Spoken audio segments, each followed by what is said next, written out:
Lovely to be here. A bit different from my usual pulpit.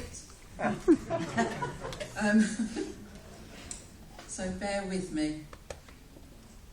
I dedicate this book to all my old lesbian and gay friends and to those who, unlike us, have never made it this far.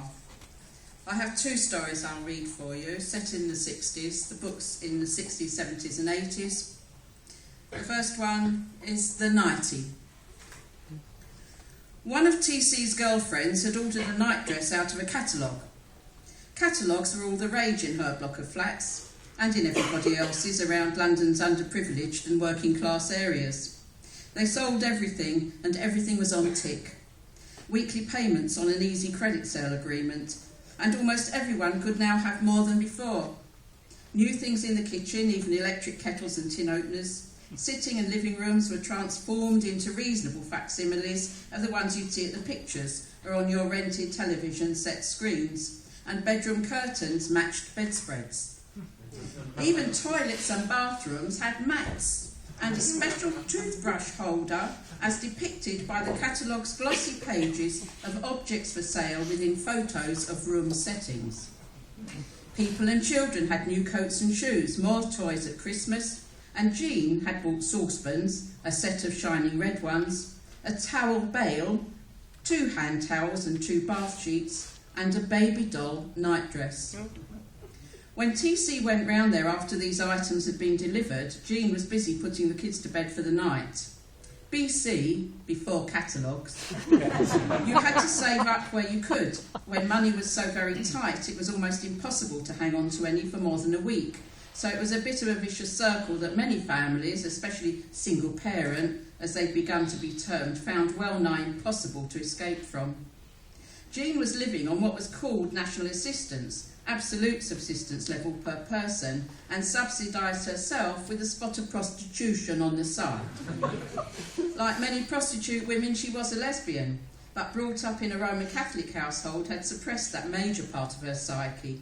In any case, homosexuality was not a good option given the prevailing social diktat of her day. She had got pregnant and married young as a result. Living with a man became intolerable for her, and after innumerable rows and beatings and another 2 kids later, he'd left. TC had finished her Ovaltine and admiring of the pans, towels and nightie, while sitting on the lobster pot stools round the wickerwork matching coffee table, out of the mugs with flowers on, all from the same catalogue, and asked Jean if she was going out. TC was going to the Ledouce in Darblay Street later on. Jean said she was. She had to get the payment for the catalogue and the kids' birthday party food money, so once she'd done a couple, being paid by her male customers for the rental of her lower body parts in their often family saloon cars, she'd be down, hopefully about 12. TC gave her a hug, kissed her on the cheek, said, "Be lucky," and left for Soho. It was 10 o'clock by the time TC arrived, quite early by West End time. Although it was fairly quiet, TC's mates Jack and Chris were already there, as were young Georgie Logan to find fame and fortune as one half of Hinge and Bracket, and Long John Baldry, about to become rich and famous with Let the Heartaches Begin. Chris was to become an astrologer to royalty. Little did they know the routes their lives would take after the decriminalisation of homosexuality in 1967, or the changes that would occur in their social life, their meeting places, the clubs and pubs as a result. This was to have a beneficial effect too on lesbian women, although there hadn't ever been legislation directed at them as an identifiable group in society. The Gateways was going to be the first to become a women-only lesbian club in 1967. But this was the here and now for all those in the smoky downstairs bar of the Ledouce. Because homosexuals were criminals in the law, they frequented the places where criminals congregated. Some of those who made their livings by skullduggery were also homosexuals, male and female.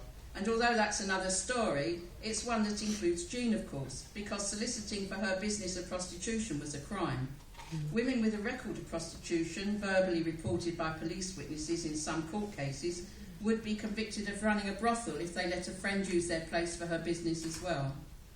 There were plenty of villains among the clientele as the night wore on. TC knew most of them. She suddenly spotted Jean. Well, she could see lots of her, even though Jean was only 5'2" and 7 stone. Jean was wearing knee-length boots and her baby doll Nightie.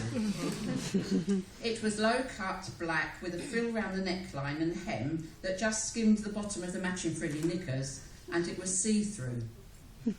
Jean was chatting and laughing loudly with one of their friends as she reached the foot of the stairs, oblivious to TC's stunned reaction at least.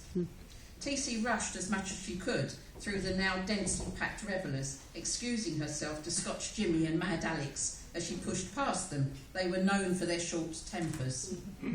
Jean, what are you doing? Put your coat on. TC tried to pull the coat from Jean's arm.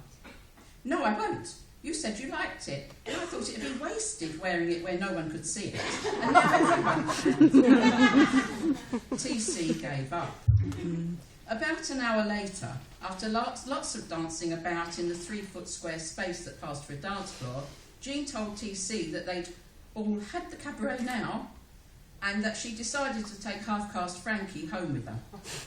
Frankie, who was wearing one of her many sharp suits, and who actually so described herself and answered to that fuller appellation happily, asked TC if that was all right. TC, whose friends had recently changed her name to Top Cat from Gillian as a more descriptive option after the antics of the cartoon character of the same name, said it was fine with her, and off they went. True to form, TC had already connected with a very cute girl she'd literally bumped into in the toilet, and that really is another story. It's a